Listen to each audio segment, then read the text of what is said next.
Hello student, आज के इस वीडियो हम लोग क्लास 8 वर्मा टुडे से हिंदी में अपठित गद्यांश को हम लोग करेंगे। ठीक है, जो गद्यांश दिया हुआ रहता है उससे हम लोग क्वेश्चन आंसर करेंगे कि कैसे उसमें क्वेश्चन आंसर हम लोग छांट सकते हैं। ठीक है, और इस तरह क्वेश्चन आपके बोर्ड के एग्जाम में आता भी है तो बहुत इंपॉर्टेंट है इस तरह का क्वेश्चन। तो सबसे पहला क्वेश्चन दिया हुआ है वर्मा बुक में कि निम्नलिखित गद्यांशों को ध्यानपूर्वक पढ़कर उससे दिए गए प्रश्नों के सही विकल्प को आपको चुनना है। ठीक है, तो एक गद्यांश को हम पढ़ते हैं, उसके बाद फिर इसके जो भी प्रश्न होगा उसको आंसर करेंगे। प्रकृति ने हमें बहुत बहुत कुछ दिया है। सूर्य हमें प्रकाश और गर्मी देती है। सूर्य के कारण ही वर्षा होती है, जिससे तरह तरह की वनस्पतियां पैदा होती हैं। सूर्य ही अन्न को पकाता है और फलों में रस भरता है। वृक्ष हमें फल देते हैं, हरियाली और छाया भी देते हैं। ठीक है, तथा प्राणदायी ऑक्सीजन भी देते हैं। वृक्षों के फल फूल और जड़ से तरह तरह की दवाइयाँ बनती है। सागर और नदियाँ जल के अच्छे भंडार हैं। हम इनके लिए प्रकृति के आभारी हैं। हम प्रकृति के इस ऋण को तभी चुका सकते हैं जब उसकी दी गई चीज़ों का दुरुपयोग ना करें। तो ये था पूरा पैराग्राफ। ठीक है, हम लोग पूरा गद्यांश को पढ़ लिए। अब यहाँ से कुछ आंसर को हम लोग को पढ़ पढ़ के छाट छाट के लिखना है। जैसे पहला क्वेश्चन है, सागर और नदियाँ जल के कैसे भंडार हैं? तो इसका आंसर होगा अक्षय। अक्षय मतलब कभी भी ख़त्म नहीं होने वाला। ठीक है, जो कभी भी क्षय नहीं होगा ऐसा। प्रकृति के चीज़ों का हम ऋण चुका सकते हैं। तो प्रकृति की चीज़ों का ऋण हम लोग कैसे चुका सकते हैं? तो दुरुपयोग ना करके। ठीक है, ऑप्शन नंबर 20 का सही आंसर हो जाएगा। आयुर्वेद औषधि के स्रोत हैं। आयुर्वेद औषधि के स्रोत कहाँ है? वृक्ष के फल, वृक्ष के फूल या वृक्ष के जड़ या इनमें से सभी? तो इसका आंसर होगा इनमें से सभी। हमें प्रकाश और गर्मी कौन देता है? तो आंसर होगा सूर्य। ठीक है, सूर्य प्रकाश मतलब गर्मी देता है। हमें फल, हरियाली और छाया कौन देता है? तो हमें फल, हरियाली और छाया कौन देता है? तो वृक्ष। ठीक है, तो इसका आंसर क्या हो जाएगा? वृक्ष। इसी तरीके से जो भी गद्यांश दिया हुआ है सबको पढ़ना है और आंसर करना है। जैसे दूसरा में है कि भारतीय समाज किस बात के लिए जाना जाता है? तो अगर ये पूरा गद्यांश हम लोग खोजेंगे तो यहाँ मिल जाएगा अनेकता में एकता। ठीक है, तो भारतीय समाज किसके लिए जाना जाता है? अनेकता में एकता के। उपयुक्त गद्यांश है, ऊपर जो लिखा गया गद्यांश है किसके बारे में है? एकांकी है, नाटक है, लेख है, पत्र है। तो हम लोग बोल सकते हैं एक लेख है। देश के लोग किससे मर रहे हैं? तो अगर देखा जाए तो देश के लोग किससे मर रहे हैं, अगर यहाँ खोजेंगे तो आपको पता चल जाएगा। ठीक है, इसका सही आंसर होगा भुखमरी से। तो पहला जो पेज में जितना क्वेश्चन है इसको कर लिया हम लोग। बढ़ते हैं नेक्स्ट पेज में। चौथा क्वेश्चन है कि आजकल समुदायों के बीच बढ़ रही है। तो क्या बढ़ रही है? मतभेद। बहुत सारे समुदायों के बीच में मतभेद बढ़ रहा है। ठीक है, घृणा का विलोम शब्द अगर देखा जाए तो घृणा मतलब होता है नफरत करना, तो इसका विलोम हो जाएगा प्रेम करना। ठीक है, तो ये हो गया दूसरा पैराग्राफ का हम लोग का आंसर। तीसरा का भी हम लोग कर लेंगे, ये पैराग्राफ पूरा दिया हुआ है। ठीक है, आप अच्छे से वीडियो को रोक के पढ़ लीजिए, उसके बाद क्वेश्चन का आंसर करना है। तो पहला क्वेश्चन है उपयुक्त गद्यांश के लिए शीर्ष हो सकता है। तो इसको अगर हम लोग पढ़ेंगे तो पता चलेगा कि परोपकार इसका हम लोग शीर्ष दे सकते हैं। ठीक है, शीर्ष मतलब होता है पूरा पैराग्राफ में किसके विषय में लिखा हुआ उस विषय का एक वर्ड में चैप्टर का नाम लिखना होता है। परोपकारी मनुष्य धन का संचय किसके लिए करता है? तो अगर जो परोपकारी मनुष्य रहेगा धन का संचय दूसरों के कल्याण के लिए करता है। ठीक है, सूर्य की किरणें हमें क्या प्रदान करती है? तो सूर्य की किरणें हमें जीवन प्रदान करती है। ठीक है, इसका क्या आंसर होगा? जीवन। भारत में कैसे मनुष्य की कमी नहीं है? तो भारत में परोपकारी मनुष्यों की कमी नहीं है। ठीक है, कुछ बेईमान लोग भी हैं लेकिन परोपकारी लोग भी हैं। जीवन का विलोम शब्द देखना है। जीवन मतलब जीवित रहना। ठीक है, तो उसका ये हो जाएगा विलोम मरण, यानी मर जाना। ये हो गया हम लोग का तीसरा पैराग्राफ का क्वेश्चन आंसर। चौथा पैराग्राफ यहाँ पर दिया हुआ है, इसको आप वीडियो को रोक के अच्छे से पढ़ लेंगे, उसके बाद आंसर करेंगे। ठीक है, तो पहला क्वेश्चन इसमें देश का भविष्य किस पर निर्भर है? तो देश का अगर भविष्य हम लोग देखेंगे तो नेताओं पर, व्यापारियों पर, सैनिकों पर या किसानों पर। तो ऐसे समझ में नहीं आएगा, आपको यहाँ पढ़ना होगा, ढूंढना पड़ेगा यहाँ से। ठीक है, तो यहाँ पर अगर हम लोग पढ़ेंगे तो यहाँ पता चल जाएगा किसानों पर। ठीक है, तो इसका सही आंसर हो जाएगा किसानों पर। बढ़ते हैं हम लोग नेक्स्ट पेज पे।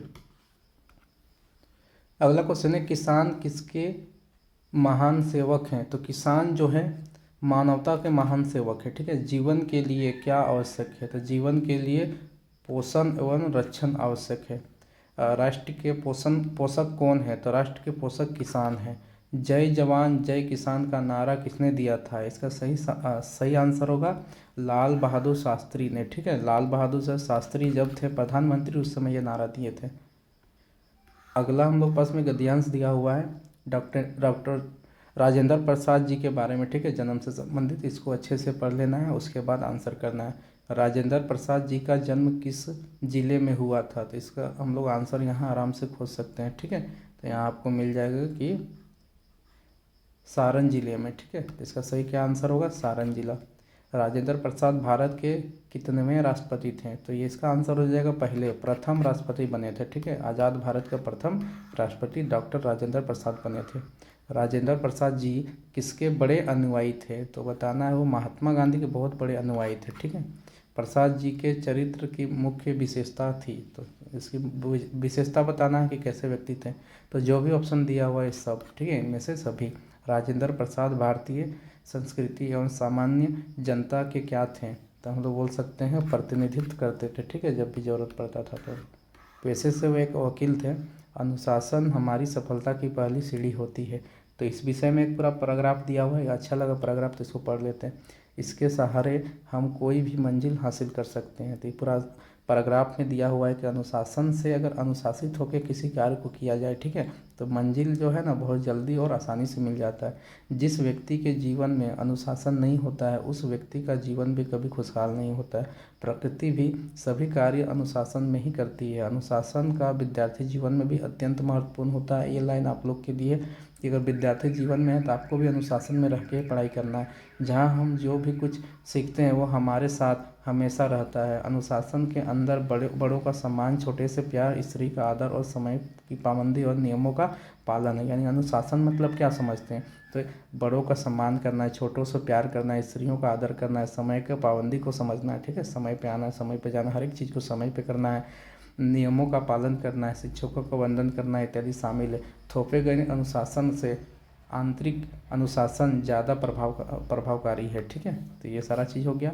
अनुशासन का महत्व कब सबसे ज़्यादा होता है? तो अनुशासन का अगर महत्व देखेंगे तो सबसे ज़्यादा वन्य जीवन में होता है। ठीक है, जितने भी वन्य जीव है वो बहुत ज़्यादा अनुशासन में रहते हैं। अनुशासन के अंतर्गत क्या क्या शामिल है? तो बड़ों का सम्मान, समय की पाबंदी, शिक्षकों का आदर, इनमें से सभी हो जाएगा इसका आंसर। ठीक है, अच्छा कुछ क्वेश्चन भी बचा हुआ, इसको भी कर लेते हैं कि अनुशासन किसकी पहली सीढ़ी होती है? तो हम लोग सफलता का पहली सीढ़ी अनुशासन ही होती है। प्रकृति प्रकृति भी समय कार्य कैसे करती है? तो प्रकृति को बताना कैसे करती है? तो अनुशासन में रहकर ही करती है। सफलता का विलोम बताना, सफलता मतलब सफल हो जाना, तो असफलता हो जाएगा इसका उल्टा विलोम। ठीक है, एक और हम लोग पास में है गद्यांश, तो ये दिया हुआ है, इसको हम लोग पढ़ लेंगे, उसके बाद क्वेश्चन का आंसर करेंगे। प्रस्तुत गद्यांश के नायक कौन है? तो इसका अगर हम नायक देखेंगे तो दशरथ मांझी है। वही दशरथ मांझी जो छेनी और हथौड़ी से एक पहाड़ के बीचों बीच एकदम रास्ता बना दिए थे। ठीक है, तो वही उन्हीं की कहानी के विषय, जिसके विषय में पिक्चर भी बना हुआ है। दशरथ मांझी का जीवन साथी कौन थी? तो जीवन साथी का नाम बताना ये बहुत आसान क्वेश्चन है, फगुनिया देवी नाम था। ठीक है, दशरथ मांझी की मेहनत कितने साल बाद रंग लाई थी? तो पूरा ये छेनी और हथौड़ी से 22 साल बाद पूरा पहाड़ कटा और फिर रोड बना था। ठीक है, छेनी हथौड़ी लेकर कौन गांव के पास स्थित पहाड़ के पास पहुंचा? तो ये जो था दशरथ मांझी था। ठीक है, छेनी और हथौड़ी लेकर पहुंच गया पहाड़ के पास में। पहाड़ का पर्यायवाची शब्द, तो पहाड़ का पर्यायवाची शब्द किसको बोलते हैं? तो पहाड़ जो है ना उसी का देख लेते हैं कि यहाँ ऑप्शन में क्या दिया है। पहान बोलते हैं, गिरी बोलते हैं, पासन बोलते हैं, या फिर हम लोग पत्थर बोलते हैं। तो हम लोग बोल सकते हैं कि पहाड़ का जो पर्यायवाची शब्द होगा वो गिरी बोलते हैं। ठीक है, तो ये गिरी होगा आंसर इसका। 8वां नंबर पैराग्राफ है कि चांदनी रात प्रकृति के श्रृंगार ऐसी रात्रि में प्रकृति चांद की चांदनी से सौंदर्यमय बन जाती है। चांद की चांदनी कुदरत को नई नवेली दुल्हन की तरह संवार देती है। संपूर्ण प्रकृति चांदनी की श्वेत किरणें से जगमग उठती है। रात विहस पड़ती है और फिर प्रकृति सौंदर्य में चार चांद लग जाती है। तो ये पूरा पैराग्राफ गद्यांश दिया हुआ है, हम लोग पढ़ते हैं क्वेश्चन। चांद की चांदनी किसका श्रृंगार करती है? तो इसका आंसर है प्रकृति का श्रृंगार करती है। ठीक है,